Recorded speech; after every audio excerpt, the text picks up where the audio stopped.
Hi students, welcome back to Commerce House. Or in this video we will discuss about the second numerical of depreciation, book of ICOM part 1. कहते हैं on 1st January 2005 a merchant purchased machinery costing 20,000 rupees. 25,000 की उसने machinery ख़रीदी है. Depreciation is to be provided annually according to the straight line method. straight line method है, लेकिन इस method के अंदर वो हमें कोई परसेंटेज नहीं दे रहा. तो स्ट्रेट लाइन मेथड है. हम लास्ट मेडिकल में भी मैंने आप लोगों को स्ट्रेट लाइन ही करवाया था. तो इसमें हमने क्या करना है, हर साल जो सबसे पहली जिस पे हमने मशीनरी को परचेज़ किया है उसी के ऊपर ही हम लोग डेप्रिसिएशन कैलकुलेट करेंगे. The useful life of the assets is 10 year and the residual value is 5,000. अच्छा, इसमें हमें दो चीज़ें बताई गई हैं. एक तो उसकी मशीनरी की कॉस्ट और सेकंड नंबर पे हमें उसकी रेजिड्यूल वैल्यू बताई हुई है. ठीक है, अब ये दो चीज़ें हमारे पास अवेलेबल हैं. हम क्या करेंगे, हम ये करेंगे, यहाँ पे एक फार्मूला पुट आउट करेंगे. सबसे पहले हम यहाँ पे इसके कॉलम जो कि हमने लास्ट टाइम भी देखे थे,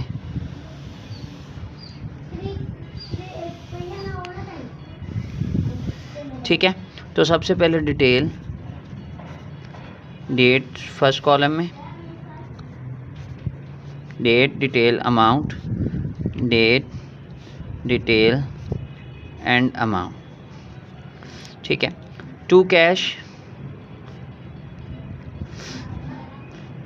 25,000 के हमने मशीनरी परचेज़ की है. 25,000 का हम लोग लेजर बनाएंगे मशीनरी अकाउंट का. 25,000. यहाँ पे बच्चे एक बात हमेशा याद रखनी जो मैंने आप लोगों को लास्ट टाइम भी बताई थी. टू कैश क्यों लिखते हैं, हम इसलिए लिखते हैं कि ये एक मशीनरी का लेजर है. ठीक है.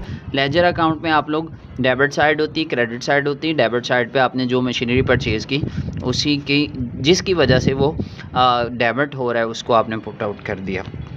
टू कैश अकाउंट आप जैसे ही लिखते हो, सो हेयर आप लोग 1 जनवरी अमाउंट लिखोगे, सॉरी डेट. डेप्रिसिएशन हमने यहाँ पे कैलकुलेट करनी. अब डेप्रिसिएशन इसमें हम कैसे कैलकुलेट करेंगे, हम फार्मूला पुट आउट करेंगे. क्या, total cost minus residual value divided by life. Life उसने हमें 10 ईयर बताई हुई है.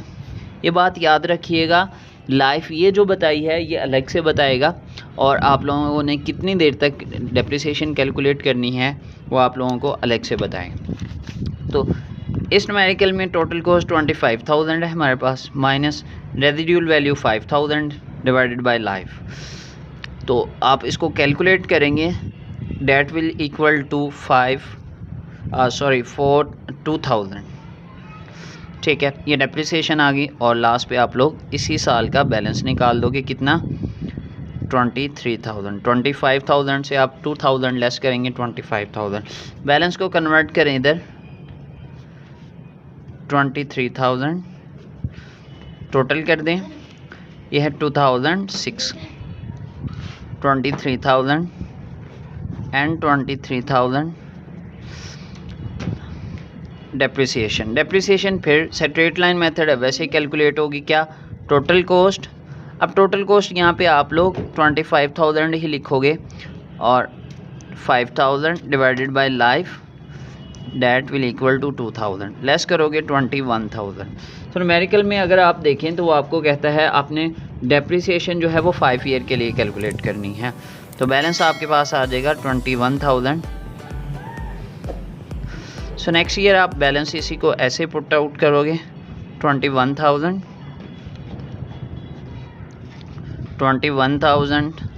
And 21,000.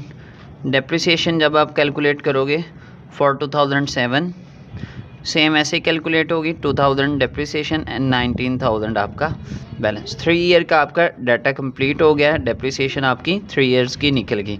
Balance and the balance put out in next year for 19,000.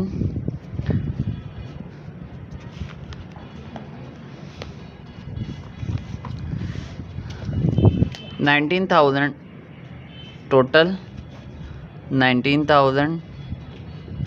So depreciation जब आप कैलकुलेट करोगे अगेन 2000 आएगी। एक बात याद रखिएगा, आपने हमेशा स्ट्रेट लाइन मेथड में यही कॉस्ट लेनी है जिसके ऊपर आपकी डेप्रिसिएशन निकलेगी। और बैलेंस आ जाएगा 17,000। तो लास्ट ईयर का आप कैलकुलेट जैसे ही करोगे 2008 एंड द लास्ट वन 2009, 17,000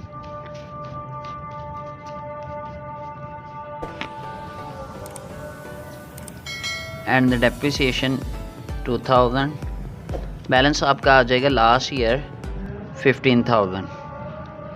तो इसका मतलब क्या हुआ, आपकी डेप्रिसिएशन 5 साल के लिए 10,000 पे आपकी डेप्रिसिएशन कैलकुलेट हो चुकी है। इसकी अमाउंट्स में इसके डेट के कॉलम में आपने डेट कैसे पुट आउट करनी है और किसके सामने अपनी डेट लिखनी है, कैरी डाउन, ब्राउट डाउन, ये सारे कॉन्सेप्ट, ये सारी चीज़ें जो हैं छोटी छोटी सी मैं आपको नेक्स्ट वीडियो में बताऊँ। थैंक यू, अल्लाह हाफ़िज़।